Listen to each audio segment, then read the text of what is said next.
ബാലഗോകുലം സംസ്ഥാന കലോത്സവത്തിന് ഇന്ന് ആരംഭമാവുകയാണ്. കോഴിക്കോട് മലാപ്പറമ്പ് വേദവ്യാസ സ്കൂളിൽ വെച്ച് നടക്കുന്ന കലോത്സവം പത്മശ്രീ കൈതപ്രം ദാമോദരൻ നമ്പൂതിരി ഉദ്ഘാടനം ചെയ്യും. മൂല്യബോധം കലയിലൂടെ എന്ന സന്ദേശം ഉയർത്തിക്കൊണ്ട് ഏപ്രിൽ 5, 6, 7 തീയതികളിൽ കോഴിക്കോട് മലാപ്പറമ്പ് വേദവ്യാസ വിദ്യാലയത്തിൽ വെച്ചാണ് സംസ്ഥാന കലോത്സവം അരങ്ങേറുന്നത്. 14 ജില്ലകളിൽ നിന്നായി ഒന്നാം സ്ഥാനം നേടിയ 3000-ഓളം ഗോകുലാംഗങ്ങൾ 90 ഇനങ്ങളിലായി മത്സരിക്കും. 7 വേദികളിലാണ് മത്സരം നടക്കുക. സംഗീത നൃത്ത ഇനങ്ങൾക്ക് പുറമെ നാരായണീയം, ജ്ഞാനപ്പാന, കൃഷ്ണഗാഥ, ഭഗവത്ഗീത, ഹരിനാമകീർത്തനം എന്നീ സാംസ്കാരിക ഇനങ്ങളിലും മത്സരം നടക്കും. ഇന്ന് വൈകിട്ട് 4 മണിക്ക് പത്മശ്രീ കൈതപ്രം ദാമോദരൻ നമ്പൂതിരി സംസ്ഥാന കലോത്സവത്തിന്റെ ഉദ്ഘാടനം നിർവഹിക്കും. പ്രശസ്ത ഗായിക വൈക്കം വിജയലക്ഷ്മി മുഖ്യാതിഥിയായിരിക്കും.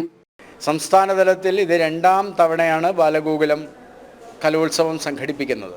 സാധാരണ ജില്ലാതലത്തിൽ കലോത്സവം നടത്തിക്കുക, അവിടെ അവസാനിപ്പിക്കുകയാണ് പതിവ്. പക്ഷേ ബാലഗോകുലത്തിൻ്റെ 50ാം ജന്മദിനം സുവർണ ജയന്തി പ്രമാണിച്ച് ഈ വർഷം ആ ബാലഗോകുലം പിറവിയെടുത്ത നഗരത്തിൽ തന്നെ സംസ്ഥാന കലോത്സവത്തിന് ആതിഥേയത്വം കൊടുക്കണമെന്ന നിലയ്ക്കാണ് കോഴിക്കോട് 9 വേദികളിലായിട്ട് 92 ഇനങ്ങളിൽ മത്സരങ്ങൾ നടക്കുന്നത്.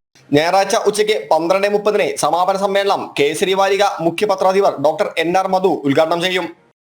ജനം, കോഴിക്കോട്.